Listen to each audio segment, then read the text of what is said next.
on the base paths yesterday, scoring from second on a sac fly. That's the most Cardinals-ist thing that's ever Cardinals before. And a home run that wasn't, but was dropped over the fence, so it was, but then it wasn't because you ran past the guy and, oh, what are we doing over here? Let's go. Happens all the time in Little League. You blame the ump? Atlanta with the foibles. Or do you blame Duvall for not hitting it 3 feet further? First base coach. What's his job? I'll blame baseball. It's early in this NFL season, but we have peak Thursday night football tonight. The Carolina Panthers, the Houston Texans. For Houston, Davis Mills' first career start. And Carolina putting that gaudy 2-0 record out there, wins over the Jets, but an impressive win over the Saints last week.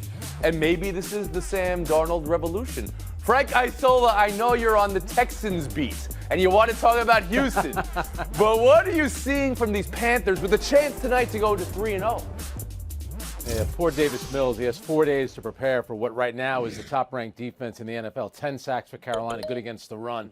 But when you look at the other quarterback, and he had a career in New York, which was beset by injury, illness, and then constant turnover in that organization, maybe he's found himself. And they got a chance, had a great opportunity to go 3-0. The last time they did that, they went to a Super Bowl. So maybe this is Sam Darnold's time. You believe that defense is for real? You saw what they did to the Jets in week 1, but you saw what they did specifically to the Saints last week, Frank. Absolutely. The Jets in week 1, it's hard to judge that. But Jameis Winston was coming off a very good game, and it looked like, maybe he was going to start turning things around. They completely shut him down, and they're getting to the quarterback, which is the key. So say a prayer for Davis Mills tonight. Mina Kimes, I'll bring you in here on what the Panthers have been doing to get to this point with tonight. They could be 3-0. Yeah, I mean, they have benefited from weak competition. The Jets, the Saints were very banged up on both sides of the ball, but this is undeniably an ascending team. I want to watch them, and it all starts for me with Phil Snow's defense, which is really a perfect marriage of personnel and scheme, and it's creating, as you said, the best defense statistically in the league. But you don't need to look at stats. You just got to watch them play, and it's really fascinating, Tony. I mean, multiple fronts, creative pressures, blitzers coming from all over the place. They had the Saints' offensive line, which is very good, in a blender. Hassan Reddick, Brian Burns, Jeremy Chin. This is an ascending young core. So I'm excited about the Panthers' defense. I think we need to maybe hold off on deep playoff talk, but wild card talk? Yeah, we can have that conversation. All right. Well, maybe you just muted me because I said this was peak Thursday night football, which has an implication. Woody Page, I'll bring you in here. No implication. I'm not saying anything other than tonight you got a rookie quarterback making his first start out of nowhere on a short week here, Woody, and you've got the Panthers. I think it's funny that the two panelists never even brought up the name McCaffrey, a guy who's gone back to the way he was in 2019, averaging 30 touches a game. He's both catching the ball. He had 15 targets on Sunday. He caught 14 passes. I mean, that's an incredible rate of success that he had. He's running the football accurately. He's doing everything you could possibly want out of a running back. Yeah, well, he's doing it right. He's going inside. Running backs don't generally go inside as much as he does when you have his kind of physique. But I think defensively, as both panelists talked about, being number 1 in the league, giving up less than 200 yards per game, even to the Saints when you consider that. Okay. But they gave a young quarterback problems, so I think they're going to be able to do it again because their pass rush is coming from everywhere. It's not coming from a couple of players. I think it's about 8 guys that have the 10 sacks that they've accumulated so far. The 14 receptions for McCaffrey is through 2 games, Woody Page, so the accurate receiving there. L. Duncan, we'll bring you in here. Yeah, you guys keep focusing on the defense, and I feel like we have recent history tell us that doesn't mean much. 2019 Patriots, right? They started out the season as dominant as you can possibly be. Nobody could score on them. It was the same exact narrative and storylines that we're talking about with the Panthers. And long term, it didn't actually mean anything. It didn't, because they couldn't overcome an average offense. And let's be honest, that's what the Panthers are right now. Like, Sam Darnold went from being one of the worst quarterbacks in the league, being a poor quarterback, to being an adequate quarterback, and that's okay. There's still a lot of questions on the left side of their offensive line. They have not been overwhelmed yet, but they're certainly the weak spot of that team. So we're going to see what happens when they have to hold up to real pressure. But I think it's okay to say this is a little bit like fool's gold, because Panthers linebacker Hassan Reddick said the same thing. He's like, I didn't even know we were going to be this good this early. I just think that, yes, they're going to beat the Texans, and history tells us that means they'll make the playoffs, but that doesn't mean they're necessarily a playoff team yet. That 3-point margin you have right now, that might be fool's gold too, because there was a banned word in there, Ms. Duncan. Mina Kimes specifically on Davis Mills tonight, the rookie making a first start. Oh, man. Well, first I'll start by saying I wish Tyrod Taylor was healthy for a litany of reasons. The dude's basically had the worst luck of anyone, but he's been playing really well. This would be a spicier game. Davis Mills, your classic developmental prospect, very good arm. You saw at Stanford, some questionable decision-making and not a lot of mobility. I think he'll have a hard time against this Panthers. Questionable decision-making has never stopped us before. Let's look at Woody Page right now. This entire ensemble, the hair part, you could set your watch to. I don't know if I should be asking for mortgage rates from you, or if you blow up balloons for the kids' party with that tie. What is that? That's Big Bird. Like I'm Christian seeing an McCaffrey. eye. Hold up the tie, just so we can all experience what we're looking at here. Yes, Big Bird's making an appearance at that time. Very We'll move good. on. Minnesota Vikings 0-2. Here you go, Woody. Versus Seattle Sunday. Dalvin Cook had a sprained ankle. When it happened to him in the game, he's like, he didn't even know what was happening. He hasn't been practicing this week, and Coach Mike Zimmer is indicating he'll play him this upcoming week because it's time to get some wins. Quote, it's time to get some wins, end quote. It's time to get some wins. I believe I said that, Coach. Thank you very much. Elle, how do you hear Coach Mike Zimmer? Oh, now's the time. I'm glad now's the time to get some wins. Maybe he woke up feeling winnery. I mean, this is, you know what? The Vikings might as well, their nickname might as well be the Oh Yeahs, because with all of the drama surrounding the Packers and the intrigue in Chicago, and then just, we've got the most ridiculous head coach of all time in Detroit, it feels like I sort of forget that the Vikings are a team. I sort of forget they're in that division. I sort of forget until topics like this that Kirk Cousins is still stealing money in Minnesota. And for you to say and acknowledge what we already know, that you're going to ride Dalvin Cook's back to mediocrity, you did it last year too. You used him at his highest usage rate of his career, and what did it do? It led you to a 7-win team. Mike Zimmer's one focus, singular focus, has always been defense, and they're terrible too. So no, I don't care about the Vikings. In fact, I forgot that they're a team, and I will as soon as I stop talking. Do we need anybody else on this topic, Mina Kimes? You want to go after anything Elle just Tell said? us how you really feel. Yeah, not exactly Minnesota nice over there. It's funny because we're talking about the Cardinals like the hottest team. They should have lost to Minnesota if their kicker just makes a gimme field goal. As far as this particular game against Seattle and Dalvin Cook, if he's hurt, they shouldn't play him. I'd also add Seattle, the weakness is the secondary. I know they just got steamrolled by Derrick Henry, but that's an area that the Vikings should be able to exploit through the air with their wide receivers. And last year, when Cook was out, Alexander Madison, the backup, put up over 100 yards on Seattle. Don't push it, even though your back is against Woody the wall. Page, how do you hear a coach saying, he's got a little sprained ankle, but we need to win this week in week 3? Well, he's got to worry about Cook and that ankle injury, because he said in the press conference he hadn't experienced that kind of pain before. He also had a stinger earlier in the game. So you got to be concerned, because once again, like McCaffrey, he's a guy they depend on both in the passing game and, of course, running the football. He's like third in the league. So, yes, it is time for them to have a win. And I'm glad that Elle wasn't in this country when the Vikings first came here, because you would have ripped him and said, go back to where you belong. I think it's really the case that the Vikings are in a position where they do have to win a game against a good team. That we. The Vikings, they came here. You're talking about Leif Erikson. You're talking about Eric the Red. I'll let it slide for now, Woody Page. Frank Isola, come in here. Yeah, back to where they came from is playing outdoors. That's when they were a dominant team, and they built 2 stadiums where they play indoors, which makes no sense. They used to have a home field advantage. Okay, everybody's ripping the Dalvin Vikings Cook, here. Unbelievable. Well, it's not. It's not fire. It's actually ice. That's the issue. Now, Dalvin Cook has rushed for 100 yards 9 times since the start of last season. Only Derrick Henry has more. If he's healthy, to Mina's point, I want him out there. If he can't run, then don't do it. But once again, it shows you how often a good season and a bad season is defined by your kicker making makeable kicks. Last week they didn't make it, and now you're trying to avoid being 0-3. One more story here. You tell me who I'm talking about. Quote, his emotions never evolved with age, end quotes. Bill Belichick. This is according to Tom Brady's body man, Alex Guerrero. As Tom got into his late 30s, early 40s, I think Bill was still trying to treat him like that. He's a 20-year-old. You can't treat someone who's in their 40s like they're 20. It doesn't work. This is from an interview with Karen Garigian, the Boston Herald. Nina Kimes, I'm looking at your face right now. Please, tell me what's on your mind.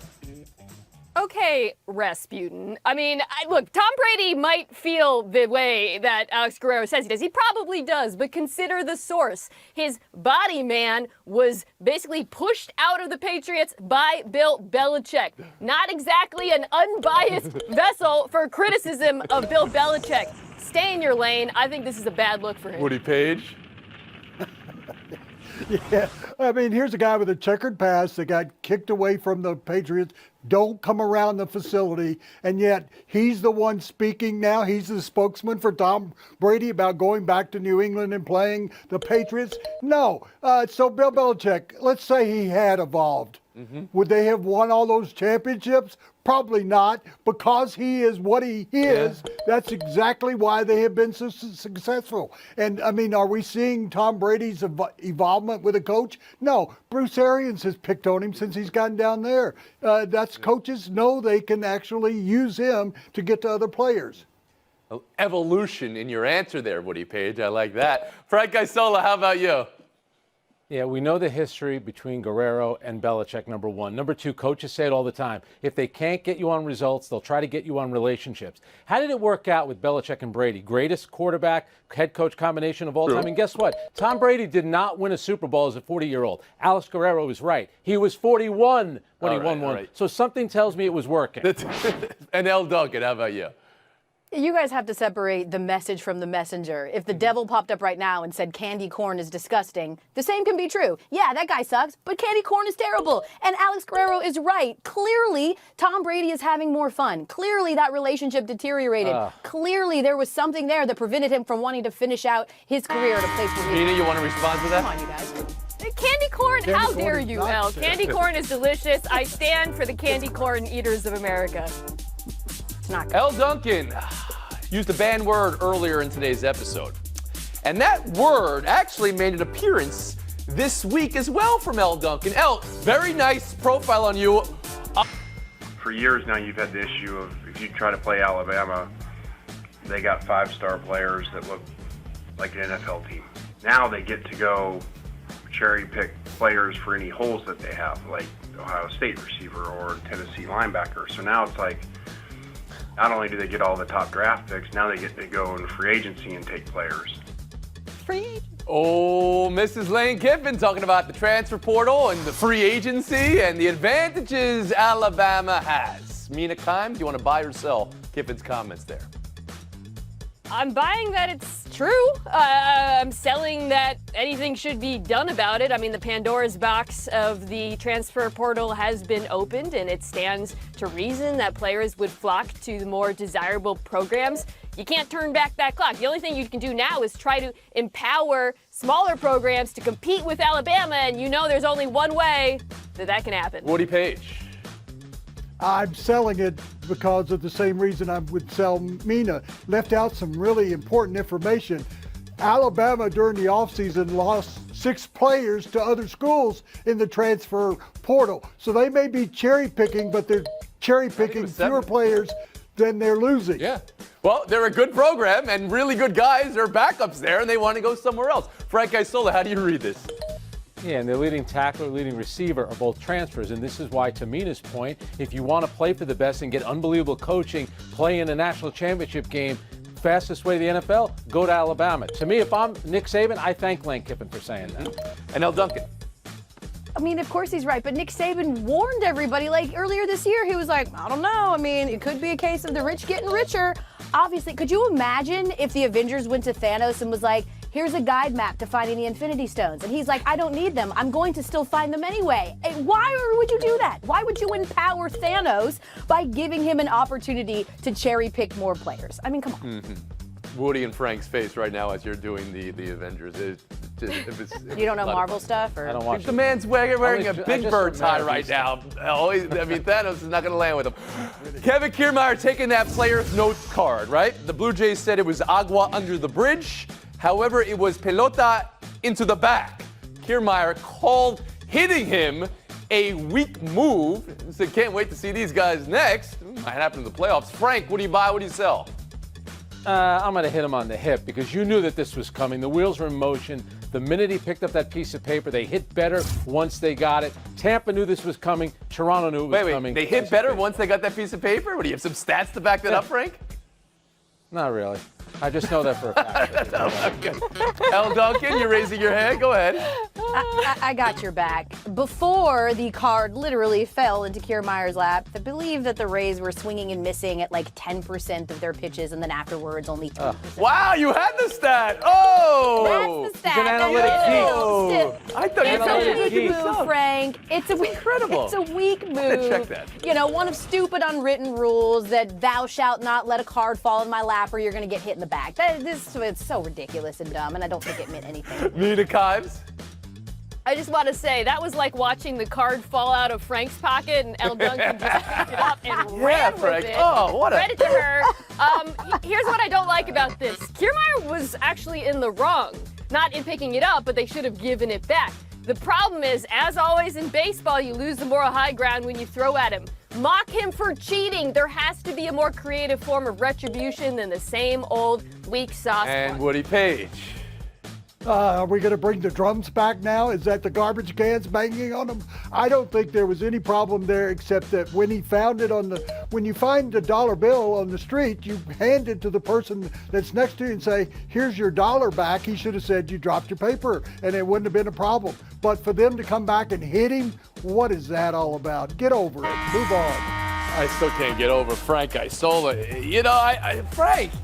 What is 10.8 swings? No, don't even try. Give me Don't even try. 10.8 swings. It was a percentage for the first part. And also, it's an incredibly small sample size. I mean, I don't even know if the stat should apply. But she had the numbers, and you didn't, Frank. That's it for Isola, Mina Kimes as well. Thank you for today. Duncan has been on the roller coaster today. She survives. On the base pass last night, we had Harrison Bader, a demon fish, scoring from second on a sac fly.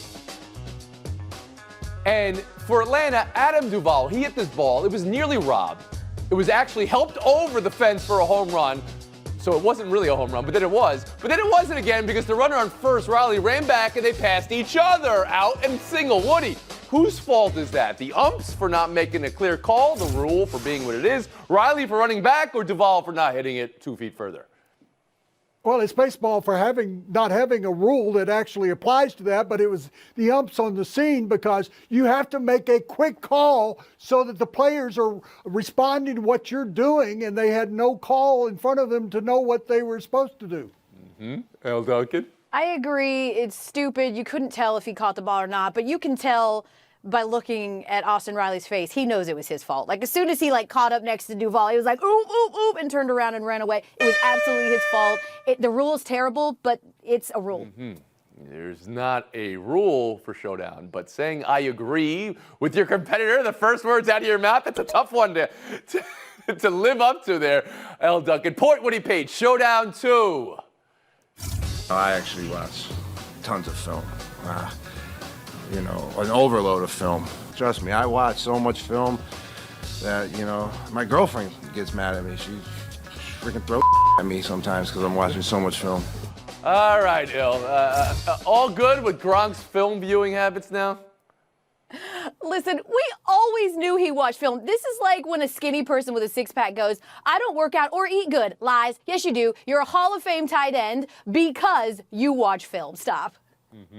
Al, I think he actually was telling the Manning brothers the truth. I think that he had to walk it back because of the grief he got. But here's a guy that's been around so long, he knows it doesn't matter whoever guards him. Not at all. That's what Woody Page feels about doing this show. Doesn't matter who's in Showdown. What, there was somebody else here? I had no idea. 30 seconds of FaceTime, Woodrow. This is the biggest story going on in Denver this week. Teddy Bridgewater is having an incredible season through 2 games. Well, guess what? He got some motivation this week. How did that happen? And why does he need motivation? It came from Elle's daughter.